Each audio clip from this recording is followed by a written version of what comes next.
आदरणीय दर्शक नमस्ते, स्वागत छ नयाँ भिडियोको साथमा उपस्थित भएको छु। मेरो नाम शङ्कर अधिकारी हो। साथीहरु, दृश्यमा तपाईले एउटा सुन्दर घर देखिरहनु भएको छ नि।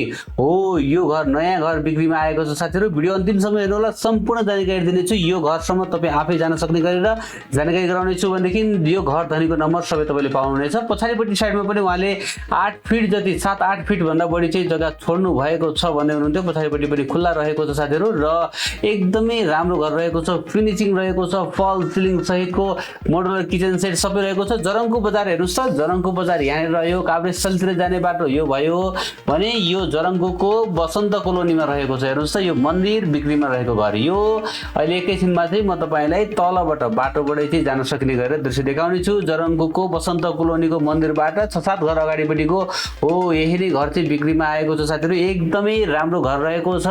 म सबै जानकारी गराउने छु तपाईलाई। 16 फिटको ढलान बाटोमा रहेको छ। ढल पानी सुविधा सबै रहेको छ। 25,000 लिटरको पानी रिजर्भ ट्याङ्क रहेको छ। आफै बस्नको लागि बनाउनु भएको घर भन्दै हुनुहुन्थ्यो साथीहरु। 1 वर्ष अगाडि चाहिँ फिनिशिङ भएको रहेछ। यही नै घर हो। हेर्नुस् त, माथिपट्टि सोलरदेखि लिएर पानी ड्रम भइसहरुदेखि लगाएर एकदमै राम्रो छ। गाडी पार्किङ पनि एउटा गाडी राखेर चाहिँ केही मोटरसाइकलहरु पार्किङ गर्ने स्पेस पनि रहेको छ।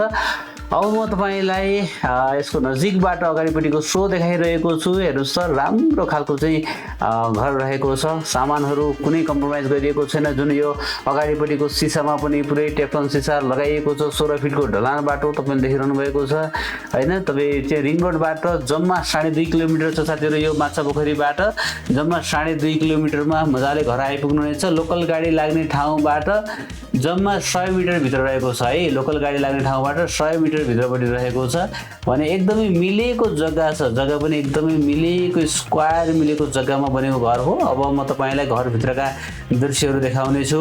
यही नै सुन्दर घर रहेको छ साथीहरु। ठीक अगाडिपट्टिबाट मैले देखाएँ, एकदमै स्ट्यान्डर्ड खालको गेट रहेको छ भने घरको अगाडिपट्टिको सो तपाईले देख्न सक्नुहुनेछ। रिङ रोड नजिक रहेको माछापोखरी बालाजु माछापोखरीतिर घर खोज्ने साथीहरुलाई यो उपयुक्त हुन सक्छ साथीहरु। र अब म यो स्ट्यान्डर्ड गेटबाट भित्र छिरेर चाहिँ यो मज्जाको बिग पार्किङ स्पेस तपाईलाई मैले यो देखाएँ। र यतापट्टि साइडमा चाहिँ बाइकहरु पार्किङ गर्नको लागि यतापट्टि साइडमा रहेको छ। यो हेर्न सक्नुहुन्छ तपाईले है त, बाइकहरु पार्किङ गर्नलाई यहाँ प्रशस्त स्पेस रहेको छैन। अब चाहिँ पनि म माथि जान्छु र यहाँनिर यो पार्किङमा पनि राम्रो कालेसहरु लगाइएको छ साथीहरु। 25,000 लिटरको रिजर्भ ट्याङ्क पनि रहेको छ भने यो फ्लोरमा चाहिँ 3वटा कोठा र एउटा बाथरुम रहेको छ है त। 3वटा कोठा र एउटा बाथरुम रहेको छ। यहाँनिर चाहिँ रिजर्भ ट्याङ्क रहेको छ। यो जानकारी गराएँ र अब म माथि जान्छु। तपाईले देख्न सक्नुहुन्छ माथिको कालेस बुट्टाहरु, तलको चाहिँ ग्रेनाइटहरु, टाइल मार्बल रेलिङ सबै एकदमै बब्बाल खालको रहेको छ। आफै बस्नको लागि बनाइएको घर। यो 4वटा कोठा र एउटा बाथरुम रहेको यो सेकेन्ड फ्लोरमा म आइपुगेको छु साथीहरु। र अब यो पनि फ्ल्याट पुरै भाडामा गएको छ। त्यही भएर मैले यो फ्ल्याटको पनि बाथरुमलाई मात्रै देखाएँ। र अब चाहिँ भने म मास्तिर लाग्दछु र माथिबाट चाहिँ कोठाभित्रका दृश्यहरू पनि देखाउने छु। कोठाका साइजहरू पनि ठुल्ठुला साइजका रहेका छन्। 14, 14, 14, 15, 12, 14 साइजका चाहिँ कोठाहरू रहेका छन् साथीहरु। ठुल्ठुला साइजका रहेका छन्। अब म देखाउने छु र यहाँ तपाईले टक्कलार चाहिँ गेटहरू पाउनुहुनेछ। गेटबाट म भित्र छिरेँ र अब चाहिँ भने यो फ्लोरमा रहेको कोठाको दृश्य देखाउने छु। यो फ्लोरमा 4वटा कोठा रहेका छन् साथीहरु। र सुरुमा म तपाईलाई यो कोठाको दृश्य देखाउँदै छु। हेर्न सक्नुहुन्छ तपाईले 14 बाइ 15 को ठुलो कोठा रहेको छ। 14, 14, 14, 15 का 12, 14 गरेर चाहिँ ठुल्ठुला साइजका कोठाहरू रहेका छन्। 3वटा बेडरुम राखेर पनि केही स्पेसहरू देख्नुभयो। र अर्को कोठा यहाँनिर देखाउँदै छु साथीहरु। यहाँ देख्न सक्नुहुनेछ है त, यो पनि सुन्दर कोठा रहेको छ। र यो कोठाबाट हामी बाहिर बरन्डामा पनि निस्कन सक्दछौं। ओके, यहाँ हामी टक्क बाहिर निस्कन्छौँ साथीहरु। बरन्डामा पनि यहाँ निस्कन सक्दछौं। देख्न सक्नुहुन्छ एकदमै सुन्दर घर रहेको छ। सबैपट्टि साइडमा बरन्डा निकालिएको छ।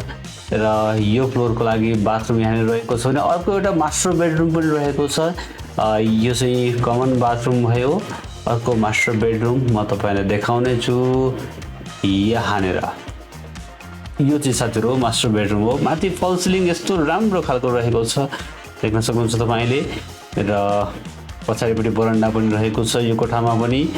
यहाँ देख्न सक्नुहुन्छ यो अट्याच बाथरुम को दृश्य। ओके, यो मास्टर बेडरुम मैले देखाइरहेको छु साथीहरु। र अब यहाँबाट अलिकति बाहिर गएर बरन्डाको पनि दृश्य देखाउने छु। कोठाको साइजहरू पनि ठुलो रहेको छ भने माथिको फल सिलिङ पनि एकदमै आकर्षक खालको रहेको छ। सबै नयाँ डिजाइनका चाहिँ फल सिलिङहरू तपाईँले देख्न सक्नुहुनेछ। र यसरी हामी बाहिर गएर यसको बरन्डाको दृश्य देखाएँ र अब चाहिँ भने म अर्को कोठाको दृश्य देखाउने छु है त। घर एकदमै राम्रो छ साथीहरू। र अर्को कोठा यतापट्टि साइडमा रहेको छ। यहाँ देख्न सक्नुहुनेछ यो कोठामा पनि फल सिलिङ एकदमै बब्बाल खालको चाहिँ रहेको छ भने यो पनि ठुलो साइजको 14x14 कै कोठा रहेको छ। कोठाको साइजहरू एकदमै ठुल्ठुला छन् है साथीहरू। 4 आनामा बनेको घर हो। 16 फिटको ढलान बाटोमा रहेको छ। पश्चिम मोहडा फर्केको छ साथीहरू। लोकल गाडी लाग्ने जम्मा 100 मिटर नजिक रहेको छ। अब भने म माथि जाँदैछु।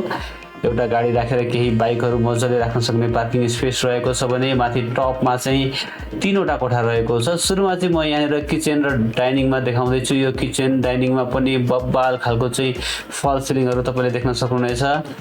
र यो डाइनिङ रुम तपाईँले यतापट्टि साइडमा देखिरहनु भएको छ। 6 सिटर डाइनिङ रुम यहाँनिर तपाईँले देख्न सक्नुहुनेछ। डाइनिङ टेबल भने यो वाल पेन्टहरू पनि बब्बाल खालको लगाइएको छ साथीहरू। र अब म डाइनिङबाट उतापट्टि जान्छु किचनमा है त। किचनमा पुरा मोडुलर किचन सेट रहेको छ। हेर्नुहोस् त यस्तो राम्रो खालको रहेको छ। पुरा फुल किचनको सेटअप तपाईँले देख्न सक्नुहुनेछ। र यतापट्टि साइडमा पनि चाहिँ र्याकहरू तपाईँले देख्नुहुनेछ साथीहरू। 1 वर्ष अगाडि मात्र बनेको नयाँ मापदण्डको घर हो यो। 2 तला भाडामा रहेको छ र माथि टपमा चाहिँ आफै बसिरहनु भएको छ। एट्याच बाथरुम सहितको 5 कोठामा चाहिँ फल सिलिङ हाल्नु भएको छ। मोडुलर किचन सेट मैले तपाईँलाई देखाइरहेको छु। किचनको दृश्य देखाइरहेको छु। आफै बस्नुलाई बनाइएको राम्रो बलियो घर अर्जेन्ट बिक्रीमा आएको छ साथीहरू। उहाँको 65 लाख रुपियाँ लोन रहेछ। र यहाँनिर यो किचनबाट पनि हामी टक्क बाहिर बरन्डामा निस्कन सक्दछौँ। र अब चाहिँ भने म अर्को दृश्य देखाउने छु। यहाँनिर चाहिँ यो फ्लोरको लागि बाथरुमको दृश्य देखाइरहेको छु। र यतापट्टि साइडमा चाहिँ अर्को एउटा रुम देखाउनुभन्दा पहिला यहाँनिर चाहिँ पूजा कोठा बनाउन सक्नुहुन्छ। स्टोर रुम बनाउन सक्नुहुनेछ। यहाँनिरको स्पेस देखाएँ। र यहाँनिर चाहिँ साथीहरू एकदमै बवाल खालको चाहिँ लिभिङ रुम रहेको छ। लिभिङ रुममा पनि एकदमै आकर्षक खालको चाहिँ यो फल सिलिङ तपाईँले देख्न सक्नुहुनेछ। ठुलो साइजको लिभिङ रुम रहेको छ। ब्युटिफुल फल सिलिङ सहित यहाँनिर तपाईँले टिभी र्याकहरू देख्नुहुनेछ है त। सबै कुराहरू मैले जानकारी गराइसकेको छु साथीहरू। 65 लाख रुपियाँ लोनले गर्दाखेरिमा उहाँको चाहिँ अझ बाहिर जाँदै हुनुहुँदो रहेछ होइन। छोराछोरी बाहिर जान खोजिरहनु भएको रहेछ। त्यही भएर पनि अर्जेन्ट बेच्न खोजिरहनु भएको छ। तारकेश्वर नगरपालिका वडा नम्बर 2 को जरङ्खुमा पर्दछ। अब म बाहिर निस्कन्छु र यो 4 तलामा यो एउटा कोठा बाहेक होइन पौने 4 तलाको बनाऊ। पौने 4 तलाको चाहिँ यो घर बिक्रीमा छ। माथि टपमा पनि पुरै चाहिँ टाइलहरू लगाइएको छ तपाईँले देख्न सक्नुहुनेछ भने उतापट्टि साइडमा सोलरहरू पानी फिल्टर यहाँनिर टेफ्लोन सिसा पुरै चाहिँ सिसा लगाउनु भएको छ भने घर चाहिँ एकदम नो कम्प्रोमाइज हिसाबले बनाउनु भएको छ है। र यहाँनिर वाटर ड्रमहरू देख्नुहुनेछ। हो यही नै घर चाहिँ बिक्रीमा रहेको छ। घर तनिको सम्पर्क नम्बर 9768433867 9768433867 रहेको छ।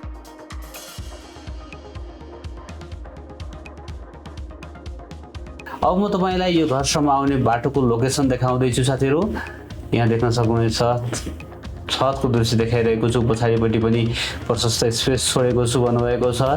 र अब यसो आसपासको दृश्य देखाउँदैछु। एकदमै राम्रो ठाउँमा छ र सबै ढलान बाटोहरू रहेका छन्। कोलोनी भित्रको घर हो यो। माथि छतमा लगाइएको यो अलिकति दृश्य देखाएँ साथीहरू। म जरङ्खु बजारमा छु। हेर्नुहोस् त म जरङ्खु बजारमा छु। जरङ्खु बजार भनेको माछापोखरीबाट अलिकति अगाडि शेषमती हुँदै थोरै अगाडि बढे पछाडि यो जरङ्खु बजारमा आइपुगिन्छ र म ठ्याक्कै जरङ्खुको पुलमा आइपुगेँ। अब म काभ्रेस्थलतिर जाने बाटोतर्फ लाग्दछु। हेर्नुहोस् त पुल तर्ने बित्तिकै दाहिनेतर्फ राइट ह्यान्ड साइडतिर लागेर चाहिँ म अलिकति अगाडि बढ्दछु। थोरै मात्रै अगाडि बढ्दछु र ठ्याक्कै म बसन्त कोलोनीमा छिर्नेछु है त। यसरी थोरै अगाडि सिधा अगाडि बढिसके पछाडि यहाँनिरबाट फेरि म राइटतर्फ नै लाग्दछु। हेर्नुहोस् त माथि बसन्त कोलोनी प्रवेशद्वार लेखिएको छ। बसन्त नगर प्रवेशद्वार लेखिएको छ र यहाँबाट अलिकति अगाडि बढ्छु। पानी परेको हुँदा क्यामेरामा अलिकति पानीको थोप्ला देखिएको छ तर तपाईँले थाहा पाइहाल्नु नै छ। यसरी थोरै अगाडि बढ्ने बित्तिकै हेर्नुहोस् त मेरो दाहिनेपट्टि साइडमा एउटा मन्दिर देख्नुहुनेछ। हेर्नुहोस् त यो गाडी कट्ने बित्तिकै यहाँनिर चाहिँ एउटा मन्दिर रहेको छ। हेर्नुहोस् त यो शिव मन्दिर गरी यहाँनिर रहेको छ है। यो मन्दिरको ठ्याक अपोजिट साइडबाट यो मन्दिरको ठिक अगाडिपट्टि हेर्नुहोस् है, हो यो ढलान बाटो है त। यो अलिकति पानीले डिस्टर्ब गरेको देख्न सक्नुहुनेछ भने देउरी यही नै घर चाहिँ हेर्नुहोस्, यो स्ट्यान्डर्ड खालको गेट तपाईँले थाहा पाइहाल्नुहुनेछ। हो यही नै घर चाहिँ बिक्रीमा रहेको छ र यो घरको मूल्य चाहिँ 3 करोड 50 लाखमा केही मिल्न सक्ने भन्नुभएको छ। अब के कति मिलाउनुहुन्छ आफै बार्गेनिङ गरेर यो घरलाई खरिद गर्न सक्नुहुनेछ। साथीहरू आजको घर कस्तो लाग्यो तपाईँलाई आशा छ पक्कै पनि मन पर्यो होला। मन पर्यो भने एक लाइक गरिदिनु होला, नयाँ साथीहरूले च्यानललाई सब्स्क्राइब गर्नु होला। 14 वटा कोठाको यो घर रहेको छ साथीहरू र भोलि बिहान नयाँ घर जग्गाको भिडियोको साथमा आउनेछु। बेलुका 8 बजेको लाइभ हेर्न पनि नबिर्सनु होला भन्दै आजको यस भिडियोबाट म बिदा हुन्छु। हस्त नमस्ते, शुभ दिन।